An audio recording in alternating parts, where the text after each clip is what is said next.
All right, so welcome to Theology Thursdays, where we take a look at this Sunday's Catholic Mass readings and see where they fit in our lives and why we should care. That's my opening. That's my new opening, and I'm gonna try to do that without sounding weird. Um, so I don't know if you guys have read the readings or not. I love the fact that you're smiling as I'm talking, Jacob. It's it's a wonderful thing. I don't know if it makes me feel more awkward, but I respect it and I enjoy it. And now everybody's smiling. So we're gonna go ahead and start. So this Sunday is actually it's a feast day. It's the feast of the Exultation of the Cross, also just known as the Feast of the Cross. And basically, the whole idea is that it's celebrating the transition between seeing the cross way back in biblical times as this instrument of torture and humiliation, um, into seeing it as this instrument of salvation, and that's totally what the readings are about. So so let's. I don't actually want to read them. I want to open with a question. The question I have, and I might give you the two questions because they're really kind of related closely to each other. The first question has to do with how we look at Jesus. In the second reading, it talks about how Jesus emptied himself. It's Paul to the Philippians, talking about how Jesus emptied himself, and he didn't choose equality with God. He didn't choose to be up here. He chose to be down here. In a sense, he chose poverty. And as I was looking at the reading, as I was looking at like notes about the reading, it said that a lot of people think of that as, or when a lot of people read that, they interpret it as, before Jesus was born, he chose how he was going to like come down, or chose what kind of like life he was going to lead as a human, right? And that he chose that that's what he was going to do. A lot of other people, at the same time, kind of see it more as Jesus developed after he was born, he chose to stay in this position of poverty and of servitude and do that. And so my question is, if that makes sense, my question is, how do we see Jesus? Do we see, when we think of him, do we think of him as kind of like a little more like the high Christology, a little more of the deity that chose to come down a certain way, or do we kind of see him a little more in his humanity, as someone who found himself in this situation and chose to remain in it for a certain reason? How do you guys see that?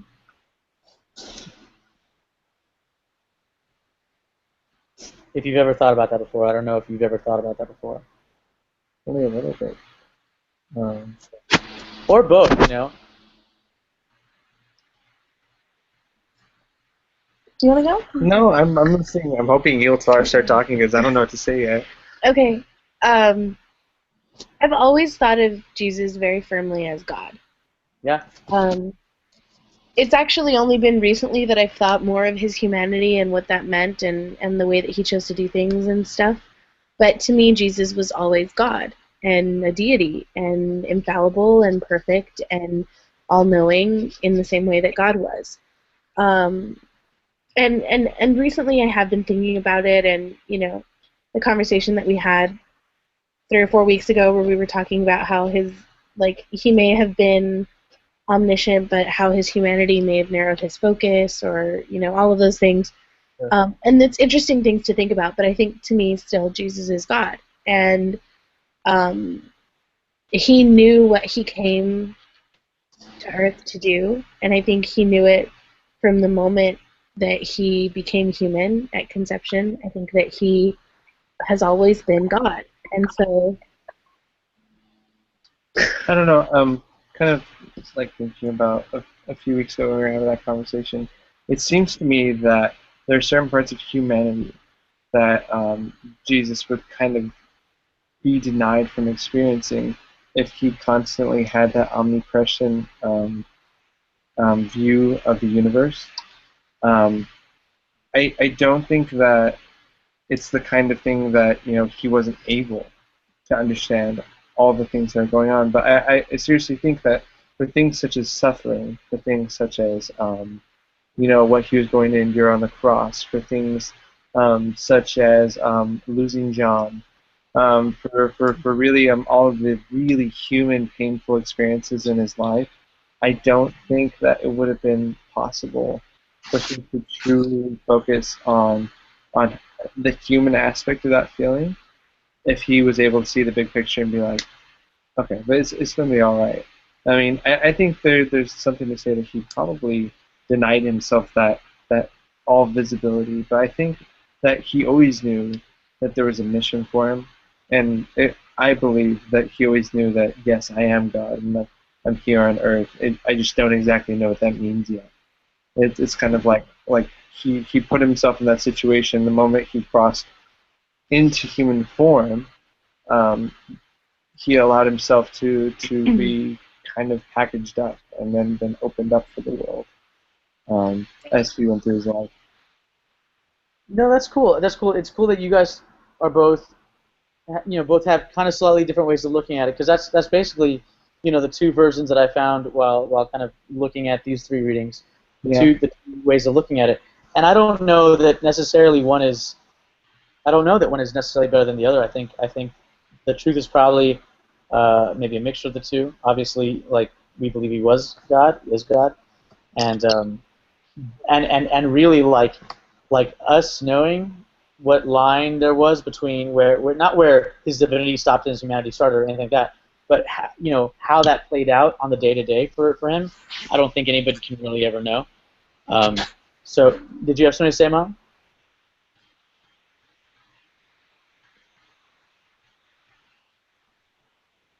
Hold on a second. Can you talk a little more into the phone? Because I'm having trouble hearing you. It's kind of like muddly. It's like really muddly. A little bit. Go ahead.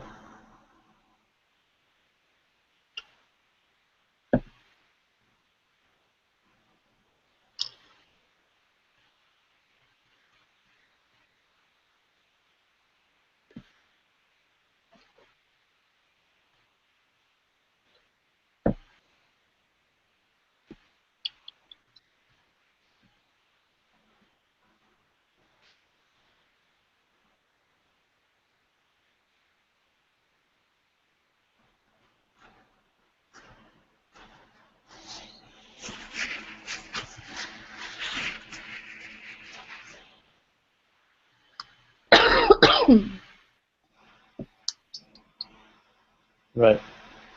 So yeah. Okay. Yeah.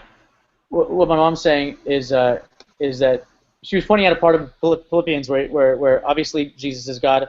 Obviously he knew about his divinity, but he chose the fact that he chose to live humbly, right? And just pointing out that he chose not to have this kind of high life, and that I don't know if I really captured that well, what you were saying, but essentially that's the essence I got of it. His choice to live a humble life, right?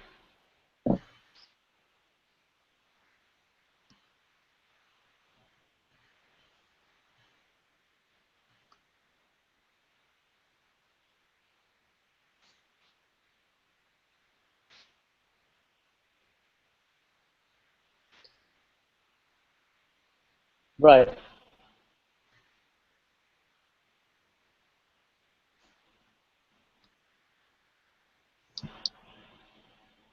Right. Right. Right. And I know you guys are hearing me say right and respond to my mom, and you have no idea what she's saying, which is kind of funny. But yeah, so she points out also. So okay, so two things. One is that Jesus chose to live a certain type of life, a humble life, a life of poverty, a life of service, while being God, and that directly contrasts with Adam in the Old Testament in Genesis, choosing to have a higher life, right? Choosing to Adam and Eve choosing to try to be like God, try to be on par with God, and that kind of starting a whole mess, that we're all pretty much aware of.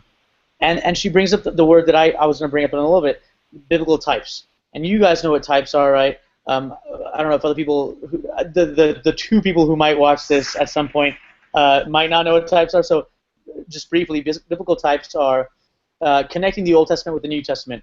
For example, Moses is seen as a type of Jesus, right? As a biblical type foreshadowing Jesus. the Ark of the Covenant is seen as a biblical type foreshadowing Mary, because the Ark held God within it. Mary held Jesus within her. Adam is seen as the type of Jesus, and that's very just taken straight from the Bible. And the flood, just as the last one, the flood is seen as a type of baptism, water through which Noah and his family were saved. Through baptism we are saved. Peter talks about that later on in the New Testament. So biblical types, way that we connect. And if you're out there and you happen to be listening to this at some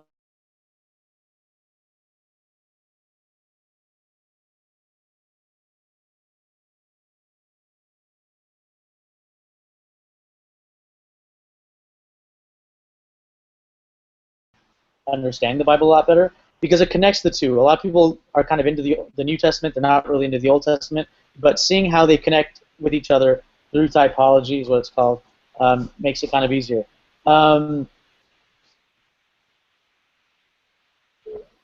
Right. So my mom's saying, so the first reading talks about Moses taking the people out of Egypt. The people are grumbling, they're complaining, they're really upset. They're like, why did you do this? Why did you take us out of there?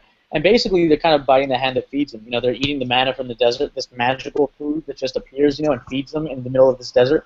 And they're grumbling about it, right? And so as it's explained in the first reading, God sends this plague of serpents, fiery serpents, and the people start getting bitten by these serpents, and they're being poisoned to death. And they beg, then they turn around, right? As we often do. We're like, God, why did you do this? Why did you do this? And then things get worse, and we're like, God, please help us. And we can't make up our minds whether we're like for God or against God or what we're doing. And so they say, please, Moses, pray for us, help us in some way. And God tells Moses to fashion a serpent and put it on the top of a post. And whoever's bitten and poisoned, if they look on it, they'll be saved. So that's clearly this biblical type of the cross. Again, this idea of the cross being something that used to be a symbol of torture and humiliation and sin. And in a very real sense, we look at the cross, we look at Jesus on the cross, and we're saved. But the issue of Jesus choosing the life that he chose, I think, is interesting, because the second question I have is, it has to do with the attainment of wealth and material goods. And obviously, we live in a world where Joel Osteen is very huge, and I'm not trying to bash Joel Osteen online, but he's kind of the figurehead, or a very prominent figurehead, for the gospel of abundance, right? And this idea that if you believe in God, if you're close to God, you will have this material wealth that you didn't know before. And I don't know if that's essentially what he preaches, but that's a big part of what he preaches, and many others like him.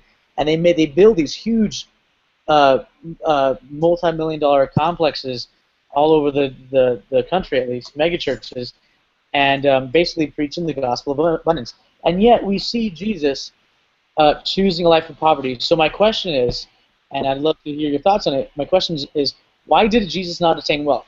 Certainly he could have, if he wanted to. He could have attained all the wealth he wanted to. He could have had the best chariots and the best bungalows, or whatever you called cars and houses back then. He could have had the best of everything. And I think it's a really pertinent question, because whether us, I'm married, I'm thinking about providing for my family, I'm thinking about providing for any kids I might have in the future. I'm thinking about providing for my parents, possibly. I would love to be able to help them out as they get older. How do you see, how should we see as Christians the attainment of material possessions, but really, why did Jesus specifically choose to live poor like he did? And not only that, but like you said, the Son of Man has no place to rest his head. How do you guys see the attainment of material wealth as Catholics? This is actually something that we talk about a lot, mostly because right now we're in a place where we kind of have this choice to go one of two ways, and choose to live more frugally in order to achieve, not just material goals or financial goals later. Security. Right, Yeah. security. Versus, like live more frugally and have me not work, basically. Achieve the goals that we have, versus having me go and work and really bring in an extra income and stuff so that we can achieve that security sooner and then reach other goals sooner and amass more, I guess, wealth. And the truth is that, and that's kind of a balance that we've been trying to strike, because we do want to achieve the ability to live comfortably and securely until we die. We don't want to be a burden on our children financially when we're old. We don't want to be under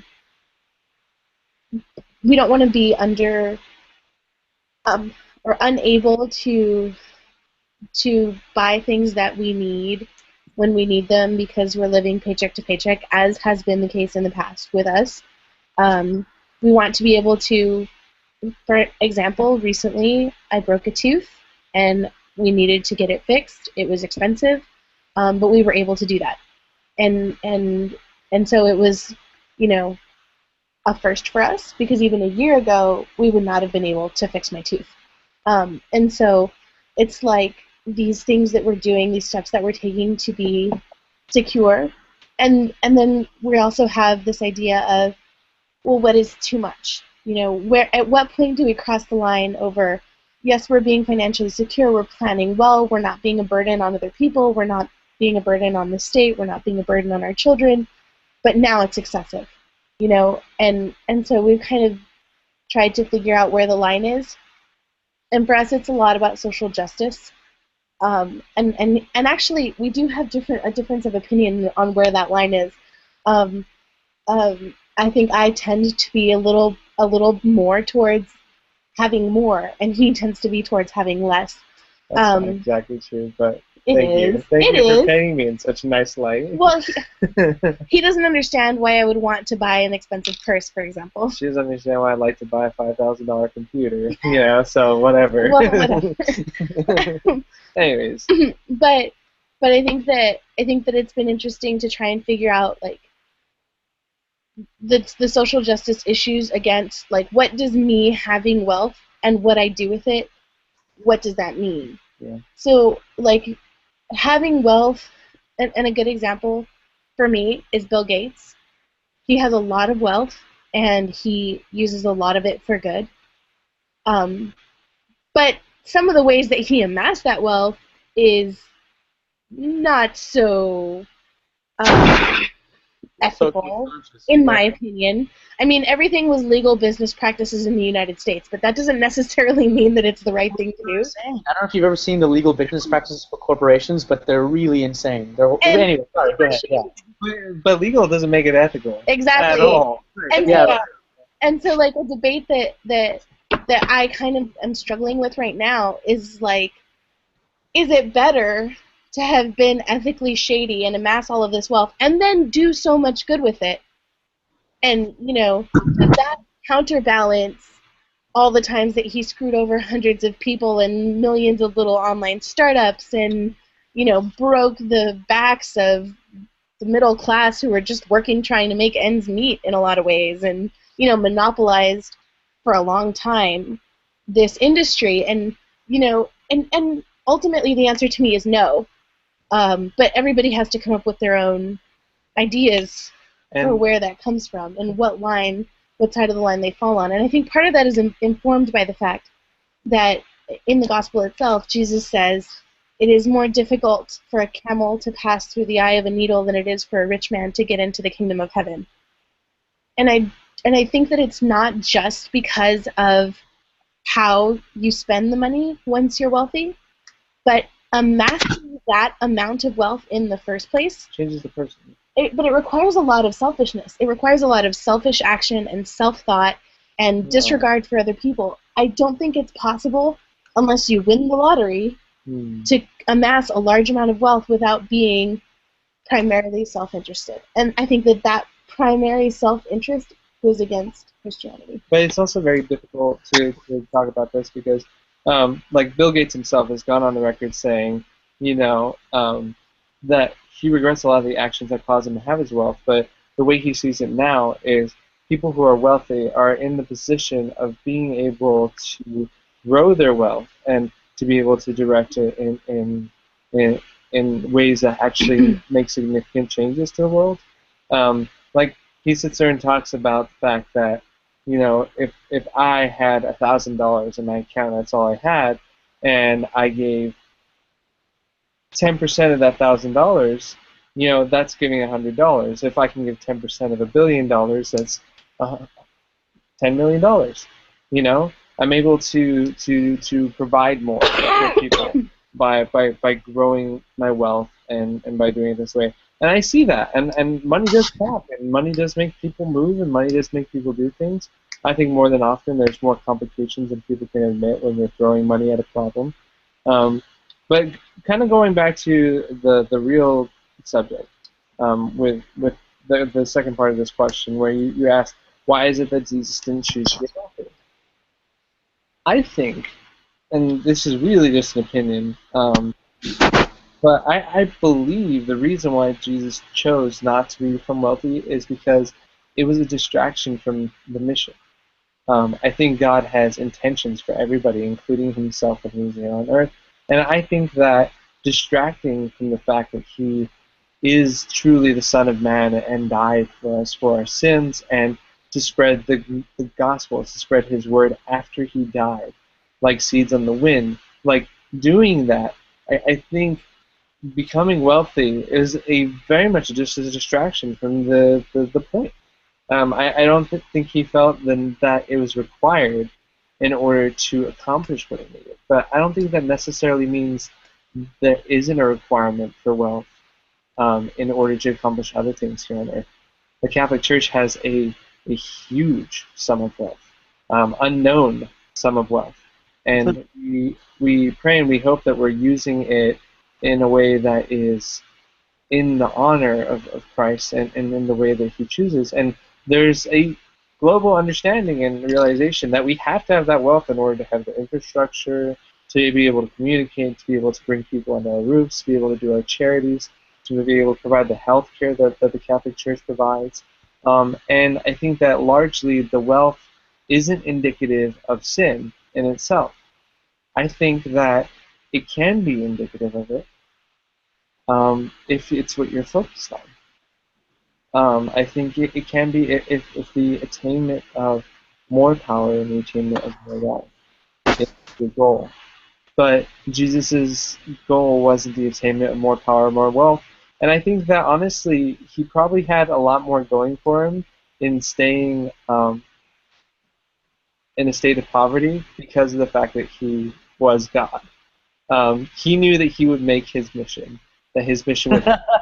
He knew it. I mean, he knew that somebody would give him a home, and someone would give him food, and someone would take him up to that very last moment, which he would accomplish God's bidding. You know, I mean, he did know these things. I think if we know our relationship with God to that point, I think that's what allows us to only amass what we need in order to accomplish his goals. I think that's because we have our point. That's a really interesting point, because you said if we had that kind of relationship with God, that then we'd be more confident to not have to. Because I think a lot of times, and I'm not knocking any of what you said. I you know, it's hard. It's hard to not think about the future and to not want security. And I don't think there's necessarily anything wrong with wanting security, but like you said, you know, at a certain point it becomes about control, right? I want to control my situation. I want to control my life. I want to control as much as I can. And the flip side of that control is, okay, I want to have faith that I'm going to do my job, I'm going to do my work, but I can't control.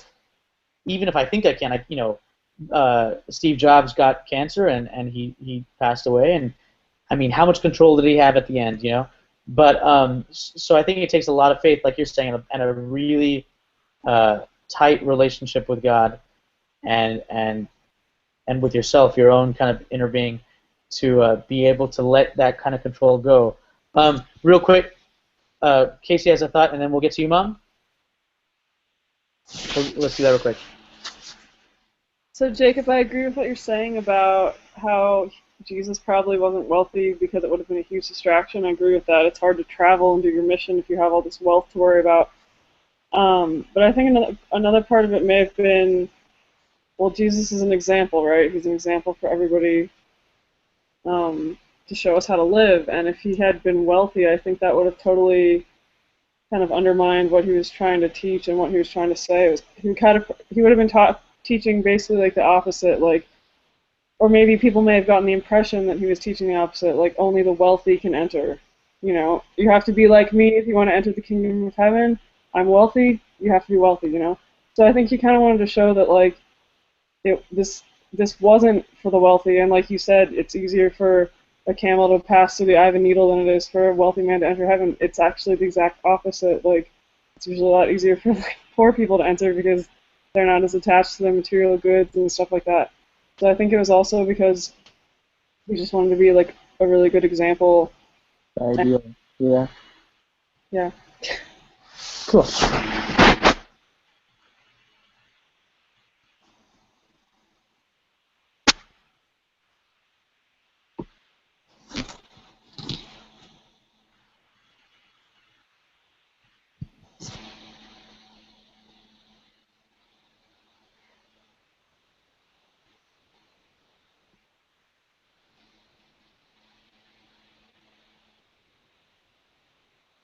Actually, hold that. No, no, no. A little musician. There you go. I'm gonna try to do something that but it's a lot easier. I'm gonna try to say what you're saying as you're saying it.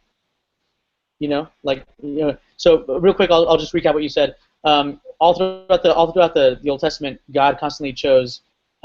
She's saying that all throughout the Old Testament, God constantly chose the smallest, the poorest. She chose David. She chose shepherds. She chose little musicians, and then she chuckled because I'm a musician and not very big either. So yeah. Okay, go ahead. I'll keep going. Yeah, he didn't choose the firstborn. The society of the time honored and gave everything to the eldest, and he chose Jacob over Esau. He chose Abel over Cain. He chose Benjamin and Joseph over their older brothers. So our duty as Catholics, in my opinion, in her opinion, is to constantly remind ourselves that God's ways are not our ways. And so our society values wealth and power, and God does not. God does not. Now Jacob's point that you can do so much with both. You can keep going, Mom. You don't have to stop. It's okay.